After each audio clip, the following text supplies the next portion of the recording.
Hey everyone, I'm Victor Dwyer, and this is the Mind Workshop podcast, where we get with experts in the industry and we just talk about happiness and their perspective on it. Today we have Chris. I've known Chris for a long time now. See him at almost all the conferences. He's an awesome guy, and today we're going to talk a little bit about content and really getting down the personal journey today. So yeah, Chris, please tell us a little bit about yourself and how you got here. How you got here. Victor, thank you. Thank you so much for having me. So I run a video marketing agency for entrepreneurs and content creators here in Austin. And long story short is I went to film school at UT Austin thinking I was going to go to Los Angeles or New York City and make movies. And somewhere along the way, I kind of got bit by the marketing bug and I really fell in love with helping people market their businesses, and particularly create content that I think is making the world a better place, that inspires people, that propels people forward to take action.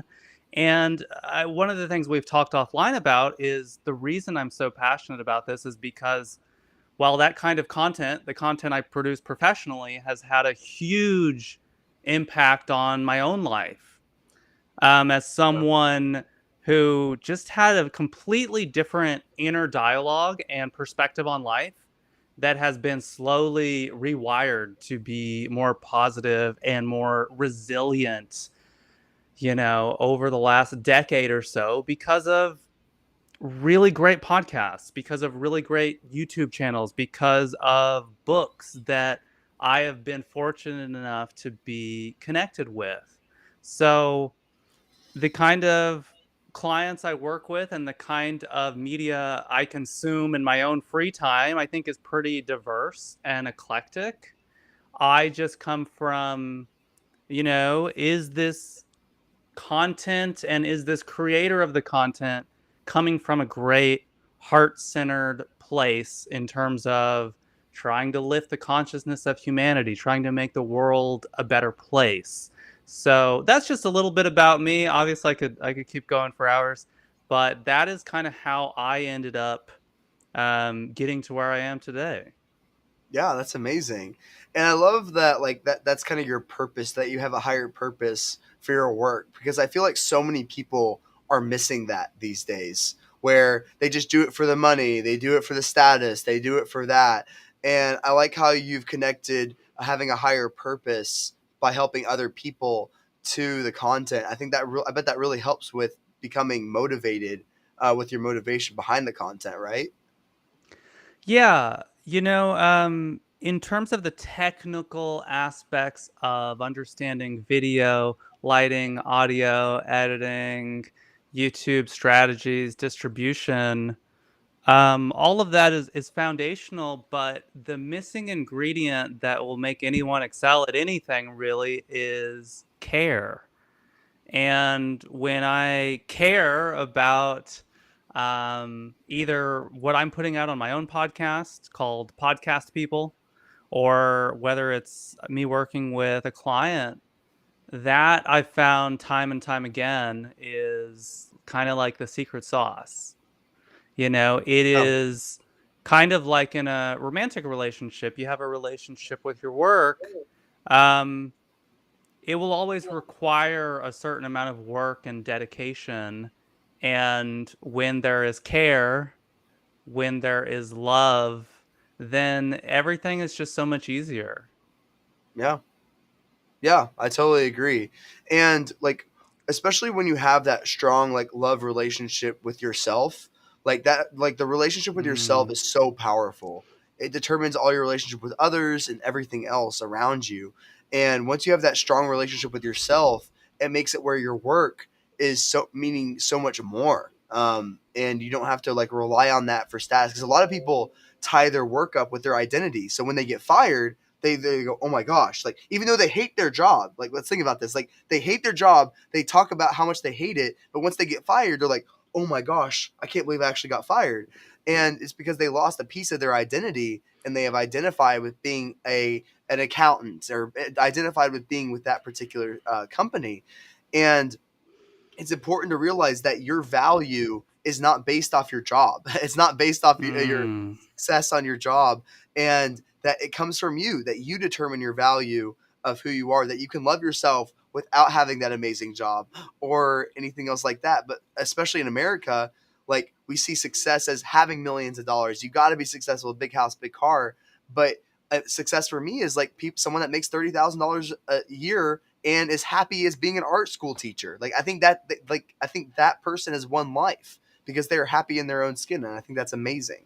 What are your thoughts? Yeah, that deeply resonates with me because I don't know if you know the full story of how I founded my company, but during COVID, I left my job of 3 years, which came with a certain level of identity and social status and getting paid every 2 weeks. And it really was my identity. And I went to this other job that would pay me more. And then I got laid off after 5 days, which was What? crazy. It was crazy. My friends and family were like, What happened?" It's like, no company should let you go unless you have seriously broken the law or sexually assaulted someone or something crazy. And just they just thought it wasn't a good fit. So here I am during kind of the middle of COVID in 2020, and I'd never intended on being an entrepreneur, starting my own business. It was literally, I remember journaling, and one of the things I journaled was realizing how risk averse I am, how much I don't like change. And a lot of that is, I've kind of evolved away from embracing more change. And so in this journal entry, I said, well, why don't I just start that LLC and I'll do a little freelancing in the meantime until something comes together, until a real job comes together. And here we are 3 years later and making more money than I ever was working for anyone else. I'm happier. I'm in control of my own time. And instead of kind of devoting all of my time towards creating media for one client, I get to choose who and where and when I want to work with. So at the Mhm. time, it was incredibly disjarring and scary. And yet at the same time, I had to kind of acknowledge, like, hey, Chris, you listen to every single episode of Tim Ferriss podcast. You're listening to, whatever, My First Million and all this stuff about marketing and Gary Vaynerchuk. And you have to kind of follow those breadcrumbs and the green lights of life into looking at, like, yeah, what am I passionate about? And yeah, but it's been a real journey of becoming more comfortable with embracing risk. That's For really, yeah, sure, for sure. yeah, and that's amazing. I think risk is so powerful, and what I realized is all these successful people talk about getting in your an uncomfortable zone and like going against your fears. And I was wondering why, what the pattern was between that. And when I realized that is when you're feeling uncomfortable or you're going against your fears, it's because you are approaching a wall that society has given you and you're getting close to it. And meaning that, like, let's say I have one of my insecurities was I always thought I was fat. No matter how skinny I got, I would always think I'm fat. And once I was approaching that wall of thinking like, oh my gosh, this person may think I'm fat type of thing, I was uncomfortable in that situation. But once you tackle it head on, then you're able to say like, why? I'm a fit dude. Like why do I have this insecurity? And once you really tackle it head on, then it dissipates. Then you no longer have it. But you have to go through that uncomfortable scenario and say like ask yourself why, and then you can eventually tackle it and start healing. But if you don't do it and you always stay in your comfort zone, you're always going to stay inside this box that society has built for you of all these things that you should and shouldn't do. But you have to approach those and say like why, like why do I have to be skinny, why do I have to be wealthy, why do I have to have a nice car? And once you ask those things, then you kind of unleash yourself from the box and you can be yourself at that point and not what society says. Yeah, yeah, society definitely has a way of making us want to just like be on this wavelength that doesn't go too far high or too far down. And there's a certain level of accepting pain and challenge and anxiety and fear. And so I've been really ruminating on this question lately of like, what do you want to want? Like, not what you want, what do you want to want? So we all Hmm. have, if you've heard of this book called The Gap and the Gain, entrepreneurs, particularly, well, everyone really focuses a lot on the gap, which is here's where I am and here's where I want to be. And within that is there's what we want and then there's what we want to want. So it's like I want to be the person who meditates for an hour every day, reads a book every day, isn't distracted by social media, is outgoing.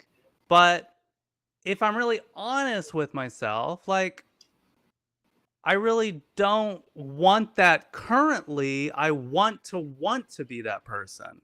You see what I'm saying? Like what I Yeah. actually want is to be home, like playing video games, watching porn, sleeping in, like flirting with Yeah. girls, like Yeah. hanging out on the couch and like watching Netflix. And so I Yeah. think there's a lot of power in being able to zoom out, look at yourself with a bit of like self awareness, and then say, like, okay, this is the path I'm going down. Do I want to maybe turn the ship 2 or 3 degrees this way? Because I see that I want these things, but do I want to want them?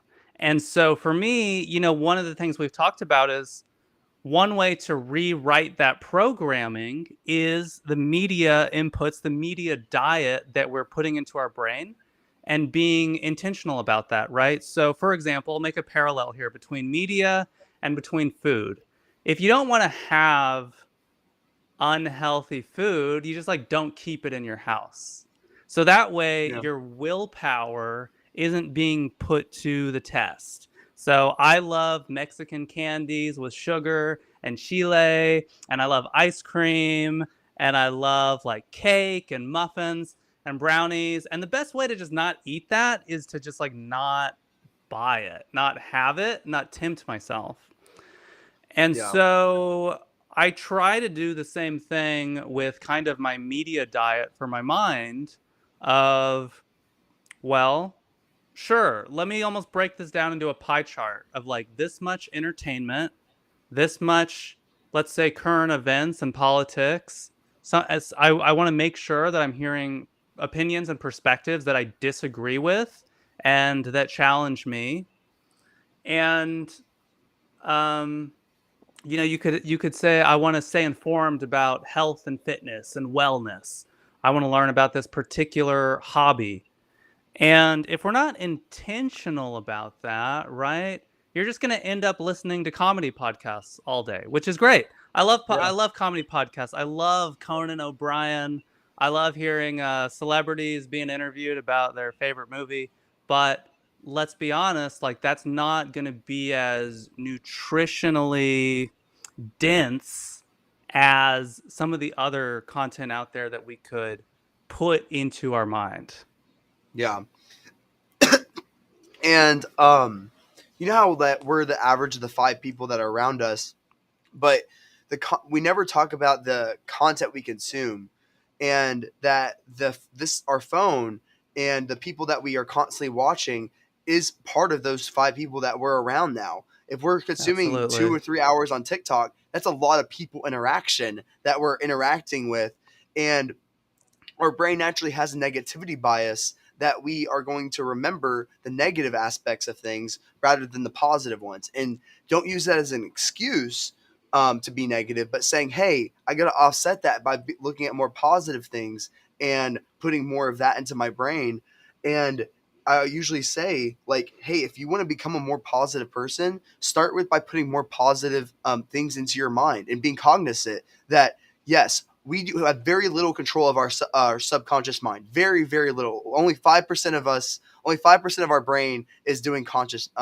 is our consciousness, and the 95% is Rest is like subconscious. autopilot. Yeah. Exactly. But we control what information we put in our subconscious to make it go through. So if you're only putting positive things in your subconscious mind, then your subconscious will naturally have that tendency to start being more subconscious. You feed which part of the mind you want. It's either you're feeding the negative side of your brain or you're feeding the positive side of your brain, and you decide that. It's not someone else. Mm. It's not your friends. It's not that one person. You decide what information you're putting inside your brain. Like every scenario has a positive and a negative, and you decide which side you take. And once you realize that you're responsible for being negative, no one else is, and that you can decide, hey, in every situation, I'm going to try looking at the positives, and that way I can become a more positive person. That's what's going to be more powerful, in my opinion. Yeah, absolutely. Let me ask you about this.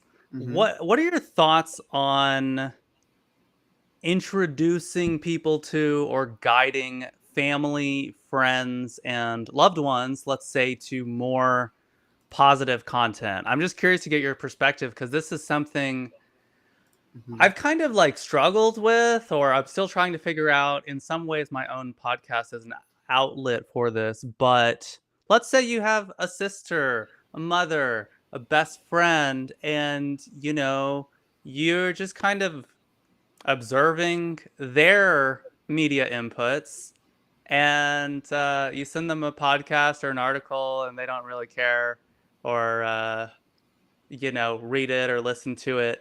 I feel like when you go further down this personal development route, you want to kind of pull people along with you, but in a Hmm. way that is healthy and not controlling. Because obviously, there's that thing about horses and water. You can't make them drink when they're not into it. Yeah. And I think it all starts with the willingness to change. A lot of people think that change is impossible, but we're always changing. We just don't realize it all the time. And we're always in this ever Mm. expanding thing to change. And once you realize that you can change, then the second thing is once you realize you can change, making that decision, hey, I do want to change, is really powerful. So they first have to be that person has to be willing to change, and after that, like doing their natural curiosities, they'll naturally go through that process. Like they might not start with Tim Ferriss, but they might start with Gary Vaynerchuk and be naturally curious about that, and then it might go into Tim Ferriss, and then it might go into that journey. Because like it's kind of like this escalation. They first have to plant a seed with what's naturally curious to them, and they'll naturally go through that process, to going deeper and deeper. Like for example, I started with Gary Vaynerchuk, then I went to Alan Watts, and then after Alan Oh Watts, then I wow, started to go to nice. Carl Jung, and then I started getting down to shadow work. But if I would have just introduced them to Carl Jung, they'd be like, "What the heck? Like I don't even know what the heck he's Yeah, talking about." they But then once I say start with Gary, but then because we're so deep in our personal development, we don't realize how far we are inside of our own minds yet. That once we send this other content, it sounds like crazy talk, but in reality, we need to send a Gary Vaynerchuk video, which is very surface level, to get them started into it. So that's what I was thinking on that. Yeah, it's interesting because so many authors, creators are, I've witnessed in a lot of ways, saying the same things from like a different vantage point.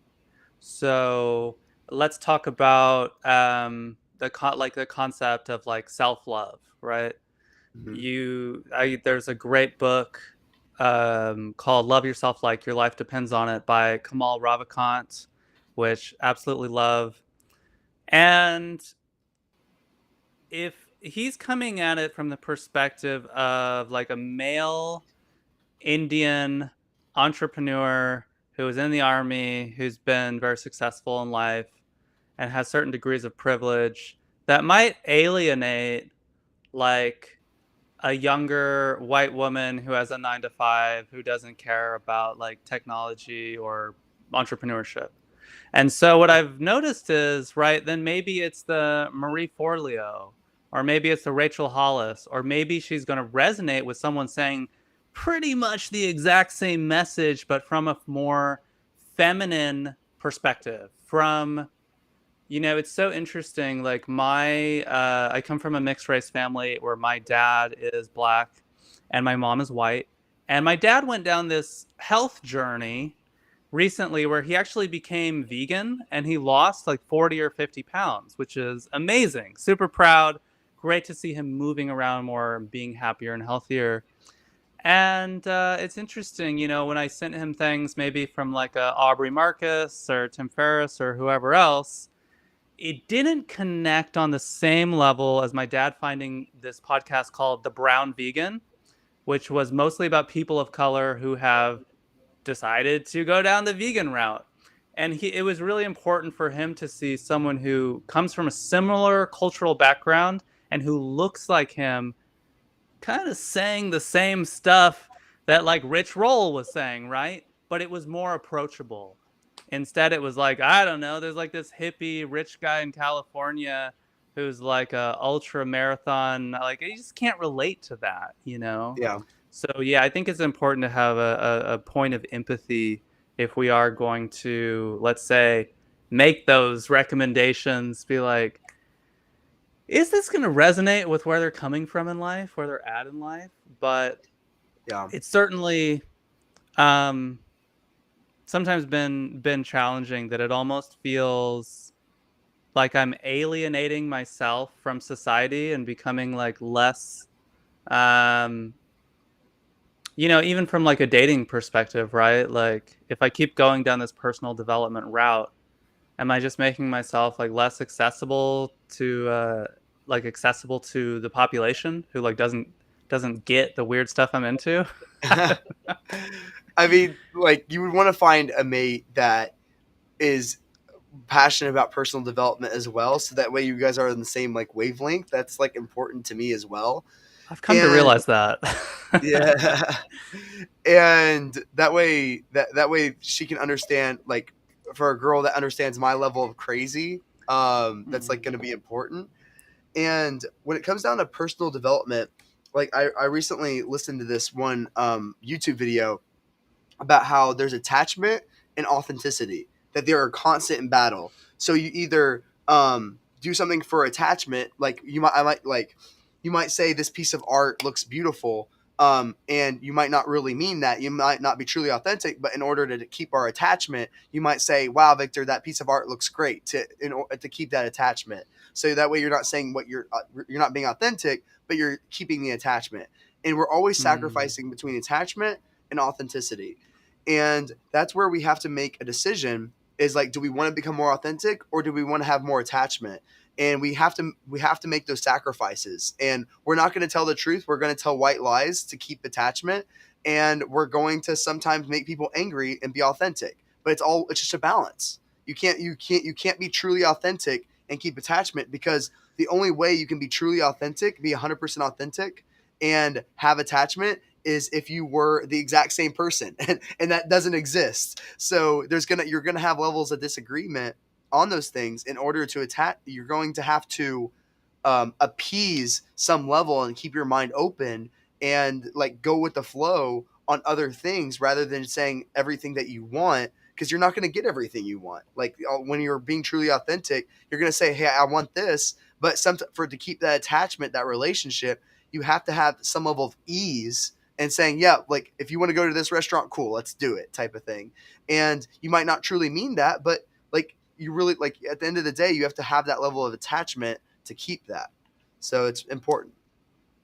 Yeah, yeah, it's interesting. I mean, right now, I guess there's a time and a place for both. Like I'm a very agreeable person. So I will certainly make a lot of compromises for that attachment, Yeah. and I am 3 months now out of my last relationship and realizing how much of a slippery slope it is around compromising too much to what you are authentically care about, like Yeah. they all just like add up. Like she was really into NFL and sports and watched every game, and I was like, I don't watch any sports. I don't care about any sports. Yeah. But um And then, it's just all these little things add up to the point where you're like, how much time are we doing like what I want to be doing? you Yeah. know? Yeah. And it really just is a balance. Like it really is. Like I think it's a two-way street of on that east side of saying like, hey, here's something I want to do. And that's like an important piece of it. Like both sides have to kind of have that ease of saying like, hey, here's like what I want to do, here's what you want to do, cool, like let's figure it out type of thing. But you have to communicate it. Either way, you have to communicate it. Yeah, yeah, absolutely. And we had a question that came in. Oh. I'm unsure if this aligns with your current topic, but I'd like to discuss the mind. Do you believe that the mind? Do you believe that the thoughts generated in our minds primarily are in the past or in the future? So, with my brain in particular, I am always thinking about the future. I'm always thinking from the perspective of like, oh, I got to be in the future. I got to work toward. And all our memories are still coming from the past of our previous experiences, yes. But where my mind constantly goes to is always trying to predict the future to understand where that may go, and I'm trying to get rid of both, to be honest. Where we're either, it seems like most people are either on ruminating on the past and worrying about the future. It seems like there's like everyone's doing those two, and very few are actually living in the present. And there's one question you can ask yourself to always be to put yourself in the present scenario. We're always in this default reality. We're like in this dream state of just like thinking where our thoughts are. But if you ask yourself, are you alive? If you ask yourself that question, you're gonna go, Mm, whoa. I mean, yeah, I am alive. I'm like this person. Like yes, and then all of a sudden you awaken from that dream state, and you are now alive. You having that feeling of life, mm, and you're saying, wow, I'm a human, and I have this brain, and then I have eyes, and I have a mouth. Like this is like crazy, and that's where like you can really put yourself in the present and how you can not worry about the future and not the past as well. So that way you can just like be in the present because it's hard, especially in America. It's not an easy task. yeah, this is a heavy question we just got came in here. I almost Yeah. feel like the default mode is to operate from our existing patterns, beliefs, and history, or kind of default operating from the past. And then, I like this idea I've heard people say of like time piercing. Like if you have an infinite number of alternate realities in front of you, you can kind of choose which one you want and like pull it towards you. But like you said, there's a danger in residing too much of your energy into where I'm going to be, where I'm trying to go, as Hmm. opposed to having goals and plans and trajectory for your life, but staying grounded like in this moment. Yeah. So I don't know, both, neither, Yeah. all the above. Yeah. Yeah. I think like the present moment is really all we get, really. Like that's kind of all we have is that present moment. And we take it so much for granted. It's insane. I recently started the habit where at the end of every day, I thank the universe for giving me one more day to live. Like I am like so grateful. I'm Hmm. like saying, Hmm. thank you, universe. Thank you so much for giving me one more day to live. Like I made the most of today. Thank you. Thank you for giving me one more day. And what that does is it makes you like grateful that you're like, wow, like every day is like such a privilege, and like we should be thankful that we get every day. But the time is our most valuable asset, but we waste it like it's nothing. Like that's what's the most insane part of it. When we're in this default reality, time actually accelerates. So if like for example, like you can actually test this when you are in a car. If you are just like thinking where your thoughts are and just playing music, time will go really by really fast, and you won't even realize it happened. But as soon as you are in that alive state that I talked about, time dramatically slows down. So if you start looking at your clock like on your dashboard or whatever, just notice when you're in that alive state, like time will feel so slow. It feels like 1 minute will Hmm. feel like 10 minutes. Like, but when you're in that default state, time just flies by where you don't even remember anything. It's because that your awareness, your level of awareness in that dream state is basically gone, where time will just like flash by and you won't even realize that it's there. But as soon as you go in that alive state, time slows down dramatically. So our perception of time will actually change. And the reason why I mentioned that is because time is so valuable, but we waste it like it's nothing. It's crazy. So, speaking of happiness, do you ever track any kind of subjective internal feeling of happiness on like do you give your like self a rating system? Do you say like, hey, today was like kind of like a 95, I'm dipped down to 90, like how do you think about even measuring that? Because it sounds like you've cultivated like practices like gratitude practices, maybe something Mhm. before sleep, maybe something first thing in the morning. How do you know that you're cultivating the right habits, or you're kind of getting to where you want from almost like a happiness perspective? It comes down to the feeling. So like for example, like I might have a feeling where I say like, "Hey, I'm feeling so many different emotions right now. I don't know what's going on." And I'll literally just pull out my phone and like start recording myself and telling myself like, "Okay, I'm feeling sad. I'm feeling upset. I'm feeling angry." And I'm applying language to my emotions, and that makes them tangible, where I can actually latch onto those emotions and I can ask myself why. It's like, oh, it's because like, is it because that girl did that? Or is it because of this scenario? And you can really ask yourselves those questions through that language. And no, I don't give myself like a happiness score because I don't like, I think it's just kind of like that feeling of like, I think happiness is really just like that positive mindset where you're getting all those negative thoughts of self criticism and taking those kind of out of you in a way and countering them with something more positive and being more comfortable in my own skin. And as long as I'm enjoying life and having a roof over my head and things like that, that's really all I care about. And the reason why I don't keep track of that is because I don't. Yes, it might help to optimize, but there's only so much you can optimize and like so much you can live. Essentially, like Mm. I'm always optimizing my habits and things like that. But my other side of me, my spiritual Victor that I have inside of myself, says, "Hey, man, don't worry about optimizing anything. Just live and be still and just like live life, and don't worry about like all this optimization that you're doing." And he's right. Like the spiritual side of me saying like, yeah, like sometimes you just got to live and just like not worry about anything. And that's the best way to live life sometimes. Yeah, it's interesting. A close friend recently asked me, like, what does personal development mean to you? And it kind of like threw me for a loop because it's like it's such a like big question. And I realized that, well, first of all, I go to Chat GPT and I say, Chat GPT, what does personal development mean? And it gave me a nice list of like 5 things, from mental wellness to physical wellness. And that, first of all, I was like a little bit defensive because it was like, are you saying that like you're pointing out some hypocrisies in me where I'm like not very enlightened despite all of this work I've done and books I've read and podcasts I've listened to? But it did actually make me realize that what I have called personal development actually has been a lot of optimization.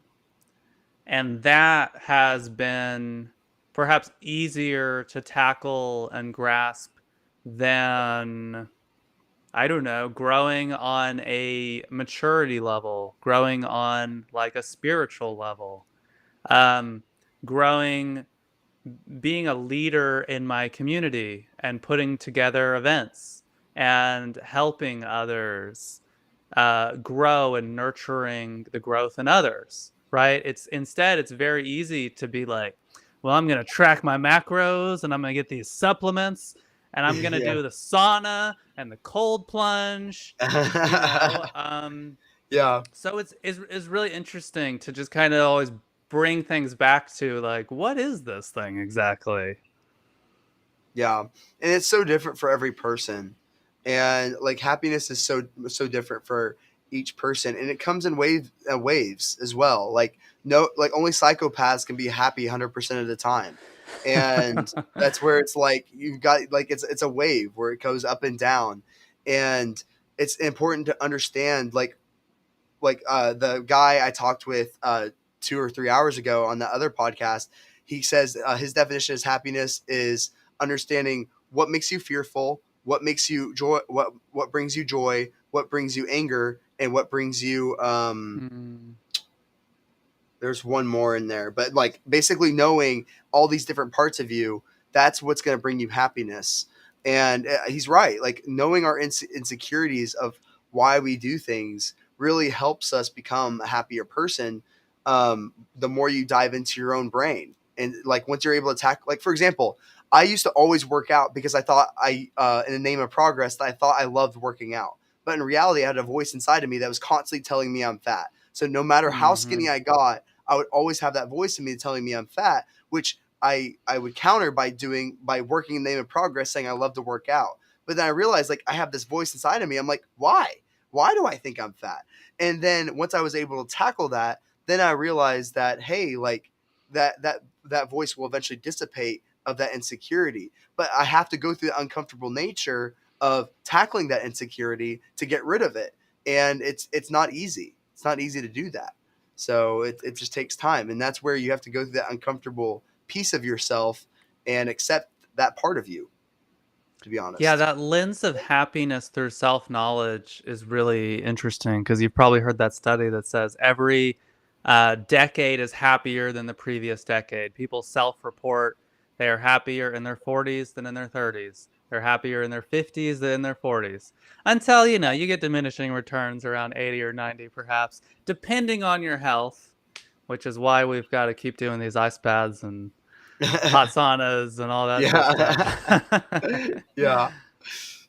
Yeah, I totally get that. And is there any other insightful thing that you have done that actually I want to talk about your recent story about your long shoot that you did, photo shoot that you did, and that realization that you had inside of yourself when it comes down to yeah, just finding more about yourself. Yeah, part of the reason I feel like I've been asking you some questions here is because I feel like you're a very happy person and perhaps happier than myself. And today has been a tricky day, just wrapping up on this 5-day video shoot with a big celebrity. Can't say who. I've signed an NDA. And it was really challenging, in part just because we were out in the Texas heat. It's like 100 degrees out here. I'm Yeah. all burnt up. I burnt my finger on some 4th of July fireworks. I like scraped up my knees and Oh shins man. here. So there were some little setbacks.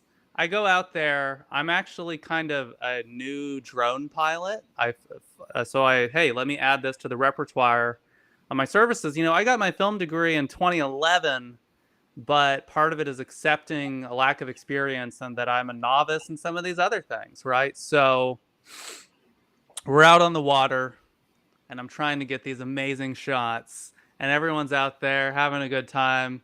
And I crashed my drone into the river, and it Oh no. immediately short circuits. And it's all, not only do I lose the drone that I just bought, I'd only owned it for like 2 weeks. Um, Not only do I crash the drone, I lost all of the footage on the SD card, right? Wow. So had a couple of like, that was embarrassing. Had a couple of weird, funny interactions between some people who just weren't clicking with, like, energetically. I felt like some of the attendees of this shoot, there was just a lot of egos and cliques. And it's weird to be in this position where maybe people look at you as like the help, or the person who is working the event who isn't worthy of being seen as like a full human being. Yeah. And it was just a lot of emotional ups and downs. I was like, am I going to be thrown out of this and sent home for like not being good enough? Uh, Mhm. and just kind of came home realizing, one, I need to work on not trying so hard to impress people, not chasing after clout or fame or the validation and approval of others. I realize I have to accept that while I may be very expert and experienced at some things, that I am a novice and I'm not very good at many other things. I'm good at like three things. Like, yeah. Yeah. and, and Um, and to your point, like the people that ever belittle you for like being like smaller, like whatever it may be, like a less status, those are the people that have inflated egos. And you have to remember, they the only reason why someone has an inflated ego is because they have so many insecurities. They have to mask. The stronger their mask is, the stronger their insecurities are. So for example, this guy that is super masculine, acts like he's all strong and has no emotions and all this, he's actually very weak on the inside. He has a lot of mhm. insecurities, saying, hey, a man can't has to be strong, a man can't show weakness, and all those things. And he has a lot of insecurities inside of him that's making him that way. But the somewhat that person that has humility and doesn't have pride, saying like, hey, like it's okay to mess up, hey, it's okay to be stupid sometimes, whatever it may be, that's the person that's actually strong. Like that vulnerability really does equal strength, because the person that is vulnerable is showing the deepest parts of himself, themselves, and making it where it's display on the world. That is the character of true strength. But if you put on this mask of, oh, you're not as good as me, oh, I'm so much better than you, then that that person is actually weak. And it's like, it makes it where it's really powerful, really. Yeah, it's funny. I think almost anything in life can be like approached from a healthy perspective or from a feeling of not enoughness or insecurity. And I've realized that sometimes I go to Gold's Gym, big bodybuilding gym, and a lot of the guys are on performance enhancing drugs and steroids. And I feel small and I'm like, geez, I'm just like, how can I compete with these dudes? And yeah, I have this moment of realization of like, everyone in here, men and women alike, probably on some level have struggled with body image issues and food issues, or maybe they're bullied or felt like they were too small or felt like they were too big. And in a way, there is something almost beautiful about acknowledging that when we can like come together. Like I've had a lot of close talks with friends where maybe you look up to and admire someone's physique and you get to know them a little better and you realize like, yeah, man, I put in all this work because I like hated myself for so long, you know? Yeah. and a So, lot and a lot of us are chasing that perfect version of ourselves, of like, once I get to this, then I'll be perfect and then I can love myself. But that perfect version never happens, though. Like, we're always in mhm. that pursuit of chasing our perfect self, of saying, once I get to this level of skinniness, then someone can love me, then someone can love me. But it's a never ending cycle where you're always chasing the next thing, and you never end up loving yourself for that.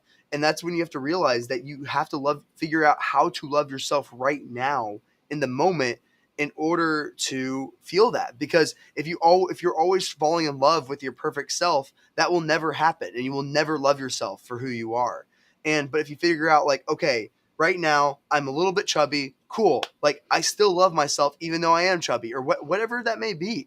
And you really just have to find a way to love yourself right now, and be able to look in the mirror and say, hey, this is who I am, I'm proud of who I am, and I love myself. And most 99% of people can't say that about themselves, unfortunately. Yeah, yeah. Well, all we have is the now, really, to love Yeah, ourselves now.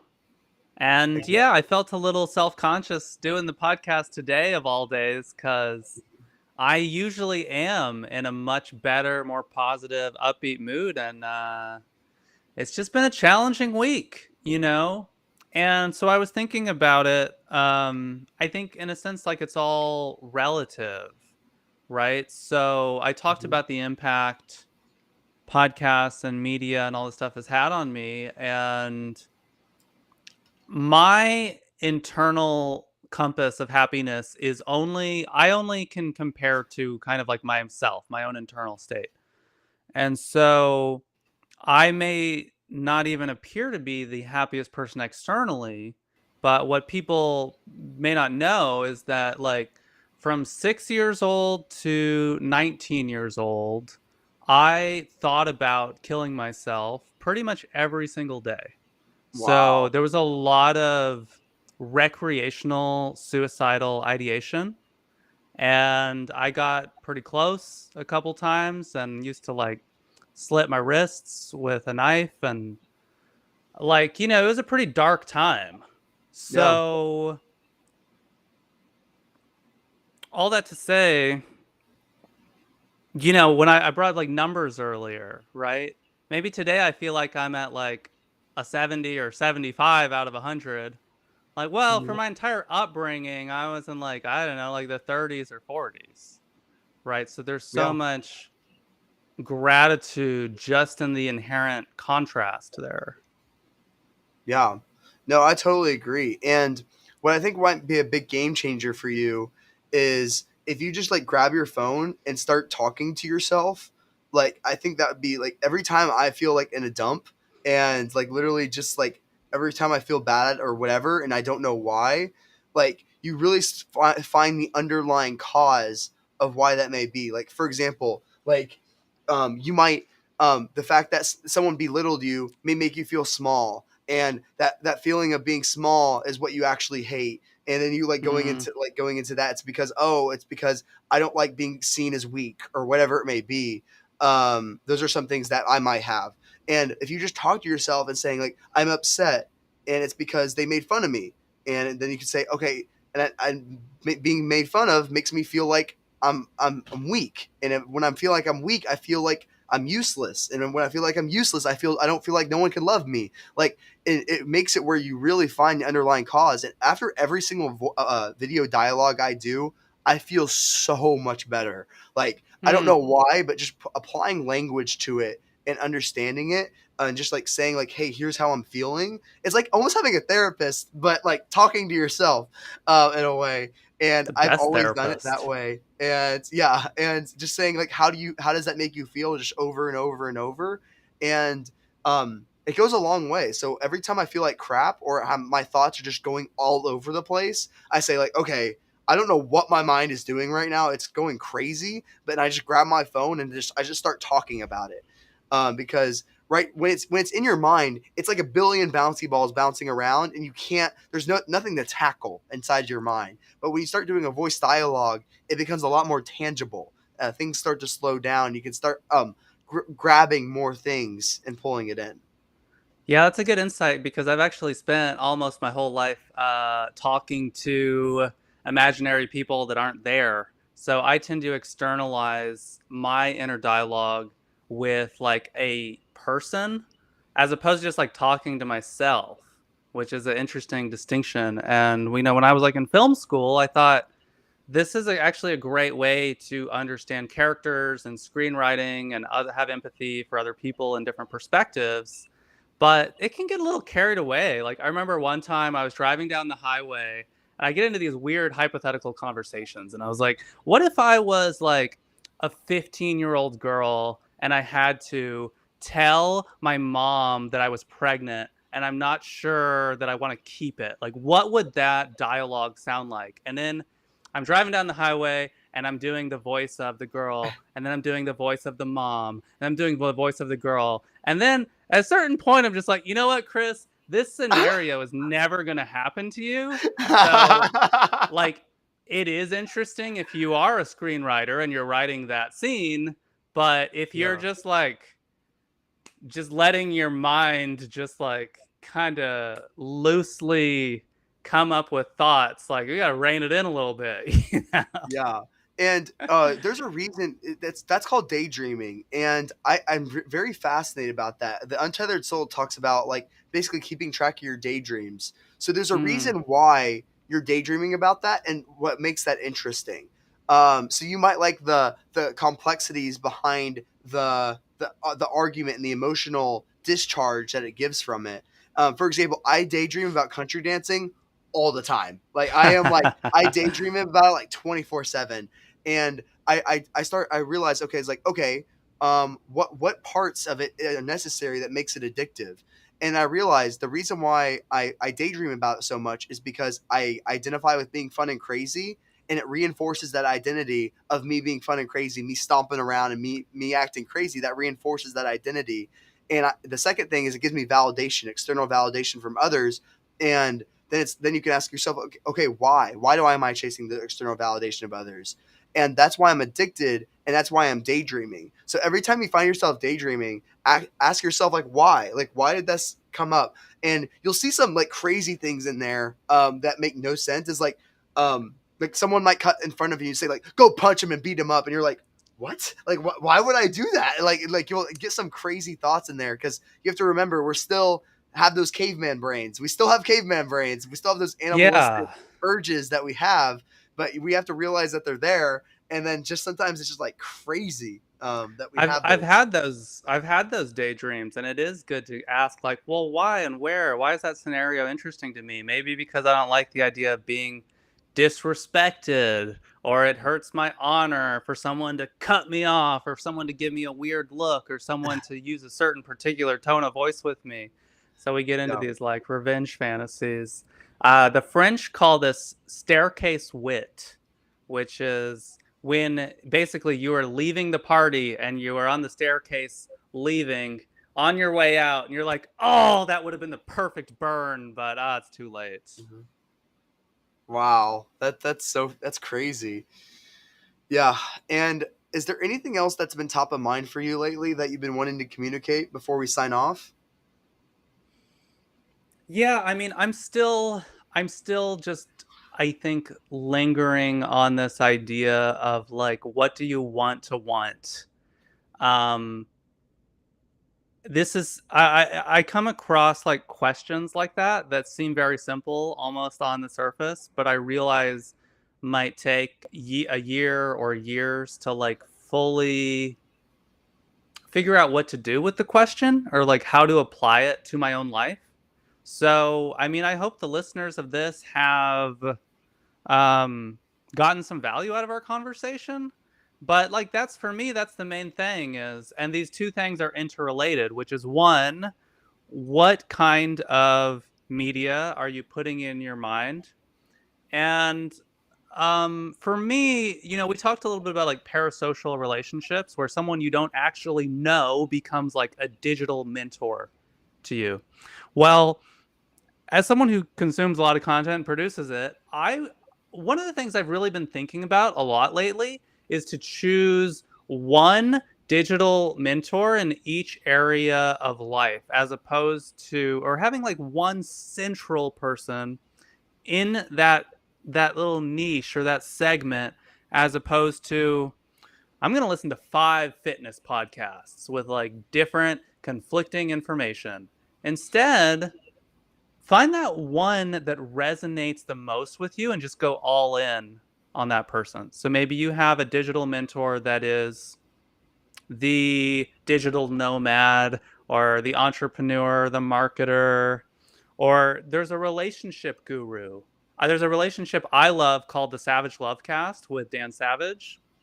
I've listened to it for over a decade, pretty much almost every single week. Like, that's my guy. And what it has done is, I love his relationship advice so much. I've been able to internalize the advice he gives, that now I can say, what would Dan do in this situation? Right? It's Hmm. like, am I being the asshole here? Am I the one? It's like, what would Dan say? Forget about me. Like, I've listened to so much relationship advice from this relationship expert that I can outsource the same way people have a what would Jesus do moment. Yeah. What would Dan do? What would Tim Ferriss do? What would Gary Vaynerchuk do in this perspective? So yeah, I think the thing that I'm really at in life is kind of reflecting on like, what do I want to want, which leads to who do I want to become, And then who are these digital mentors I have that can kind of guide me along the way while not spreading my energy out too thin? Yeah. Because I think we've all had that perspective of we're laying in bed at night trying to get to sleep, and you get a little bit of a dopamine serotonin rush of thinking about how you're going to change your life and do all these amazing things. Well, we get the same feeling listening to podcasts, watching YouTube videos, being inspired. But the reality is, we are actually passively consuming content, but we're not like taking action. Yeah. So that is the thing I would want to kind of leave off on is making sure that we're super intentional about the media we consume and put into our brains, but also just not overdoing it because it could easily turn into a situation where from the minute you wake up to the minute you go to bed, you are just hearing other people's thoughts coming into your head. And Yeah. so I really, really love this idea of like one person in every sector of life you want to improve. Yeah. Yeah. That's really smart.